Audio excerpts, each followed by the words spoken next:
Olá! Dando continuidade à nossa disciplina de ciências, vimos na aula anterior que os elementos químicos, ou seja, os átomos, eles possuem a capacidade de se unir entre si, formando moléculas.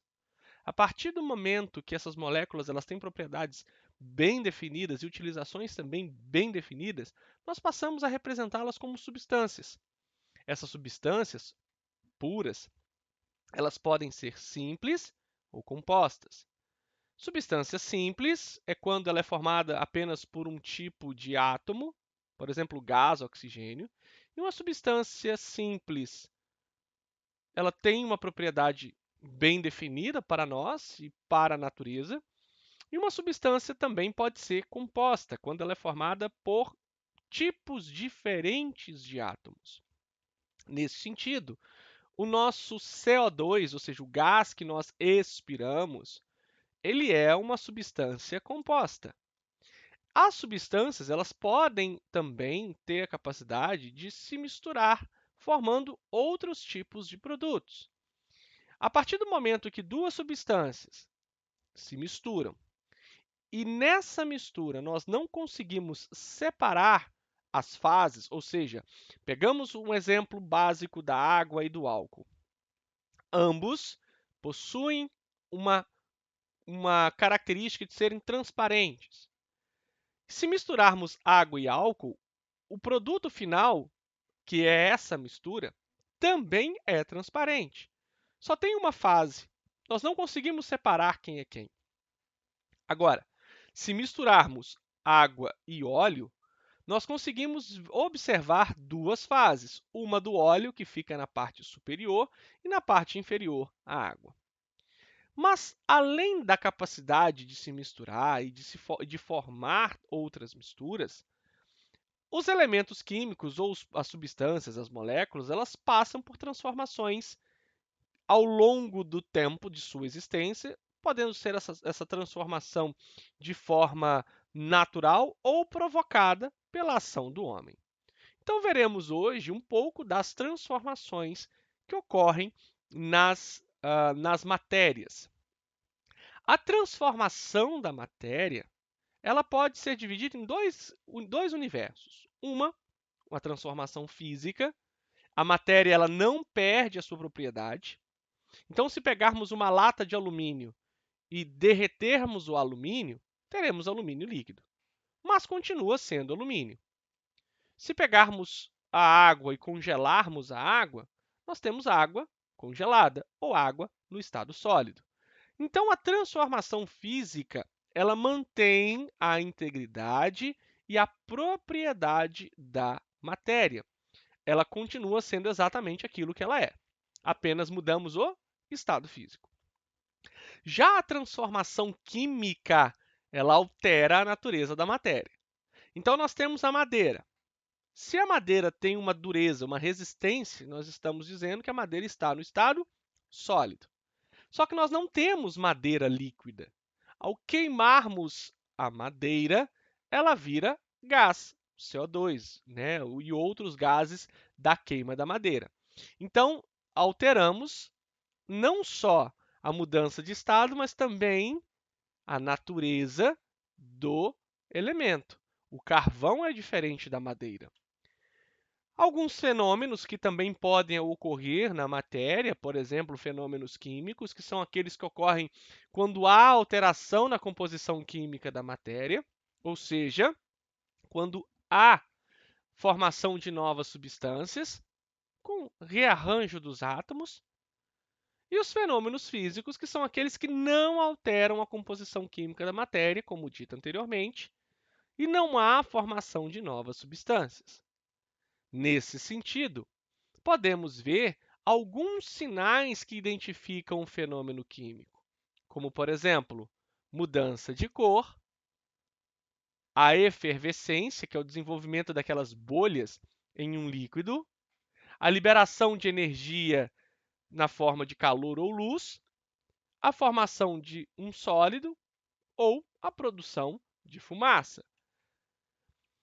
Guardem que os fenômenos químicos formam novas substâncias, e os fenômenos físicos não formam novas substâncias. Nesse sentido, temos alguns exemplos de fenômenos químicos, como, por exemplo, quando nós pegamos aquelas pastilhas efervescentes e colocamos na água. Observem que aquela pastilha ela está no estado sólido e a partir do momento que essa pastilha tem o contato com o líquido, a água, por exemplo, ela gera bolhas. Lembre que gerar bolhas, por exemplo, na efervescência, é um fenômeno químico. Assim, outro mecanismo que mostra um fenômeno químico básico é a queima do papel, a queima da madeira, a queima do carvão.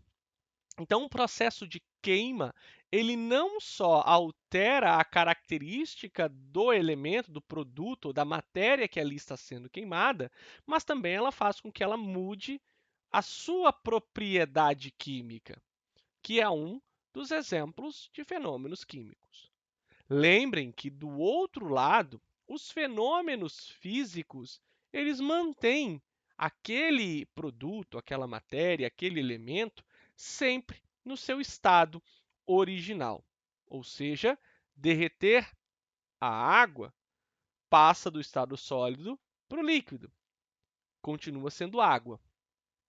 Ferver a água muda o seu estado, mas não sua propriedade. Assim, outro exemplo é a queima da parafina, no caso da vela. O prego, que é ferro, em contato com o oxigênio, ele enferruja. Então, a ferrugem mudou uma propriedade do elemento, que é, inicialmente na nossa visualização, é a cor. Então, mudou a cor, mudou a propriedade, nós estamos falando de uma mudança química. Neste sentido, o leite transformado em coalhada, que é muito utilizado na culinária árabe, e boa parte da nossa culinária também usa a coalhada, é um processo de transformação química feita por micro-organismos, que são aqueles micro-organismos fermentadores do leite, ou seja, que vão utilizar o leite como substrato, ou seja, como alimento para a sua reprodução, e nesse processo eles transformam quimicamente os elementos que compõem o leite, formando ao final a coalhada. Outros exemplos de fenômenos, mas agora fenômeno físico, é o ímã atraindo a limalha de ferro, ou seja, a raspa de ferro, ou seja, o ferro raspado, as cascas de ferro, por assim dizer, continua sendo ferro. Observem que na ponta do ímã, o ferro ele se junta, formando um aglomerado. Ao contrário do ferro em pó, como está representado na figura, houve uma mudança física, porque continuou ainda sendo ferro. Outro exemplo que é muito comum quando chega-se o período frio, onde começa a mofar muito as roupas e às vezes temos também inseto digerindo tecido ou a madeira, a traça, por exemplo, ou o cupim, é muito comum irmos ao supermercado e comprarmos este saquinho com estas pastilhas esbranquiçadas que chama-se naftalina, ou seja, naftalina é o nome de um produto derivado do petróleo em que observamos que essa pastilha ela vai diminuindo de tamanho ao longo do tempo e que quando nós chegamos no ambiente onde tem naftalina, nós sentimos o cheiro muito forte desse produto. O que aconteceu então com a naftalina que estava no estado sólido?